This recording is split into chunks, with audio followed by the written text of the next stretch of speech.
এদিকে বরিশাল নগরীর জগন্নাথ দেব মন্দিরে কুমারী পূজায় ভক্তদের উপচে পড়া ভিড়। এ বিষয়ে বিস্তারিত জানাতে যুক্ত হচ্ছেন প্রতিনিধি মোহাম্মদ হুমায়ুন কবির। হুমায়ুন কবির, আজ শারদীয় দুর্গাপূজার মহা অষ্টমীর আনুষ্ঠানিকতা চলছে, যেখানে কুমারী পূজা একটি অতি মূল্যবান তাদের আচার বা অনুষ্ঠান, যেটাই আমরা বলি না কেন। কুমারী পূজায় উপচে পড়া ভক্তদের ভিড়, কি অবস্থা দেখতে পাচ্ছেন, সার্বিক আনুষ্ঠানিকতা আমাদেরকে জানাবেন।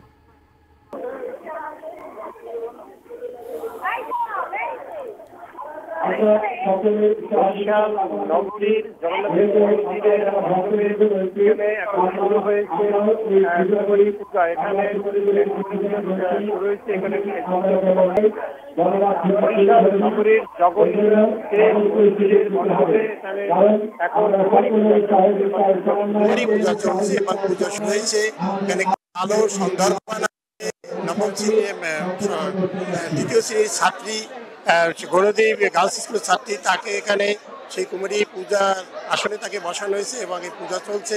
এবং যেটি আমি বলছিলাম যে আজকের যে অষ্টমী পূজা, মহা অষ্টমী পূজা উপলক্ষে বরিশাল নগরীর যতগুলো মণ্ডপ ছিল, এই মণ্ডপে ছিল উপচে পড়া ভক্তদের ভিড় ছিল। শুধুমাত্র যে জগন্নাথ দেব মন্দিরই নয়, যতগুলো বরিশালে 642টি যে মণ্ডপে পূজা অনুষ্ঠিত হয়েছে, প্রতিটি পূজা মণ্ডপেই ছিল উপচে পড়া ভক্তদের ভিড়। আমি যেটি আগে বলেছিলাম, এবং এখন চলছে সেই কুমারী পূজা চলছে। যে এর আগে বরিশালে কুমারী পূজা হতো না। গত 2 বছর যাবৎ বরিশালের এই জগন্নাথ মন্দিরে কুমারী পূজা অনুষ্ঠিত হয়ে আসছে এবং এই পূজা চলছে। এই পূজার মধ্য দিয়ে এখানে অত্যন্ত জাঁকজমকভাবেই আমরা বলবো যে বরিশালে শারদীয় দুর্গা উৎসব পালিত হচ্ছে।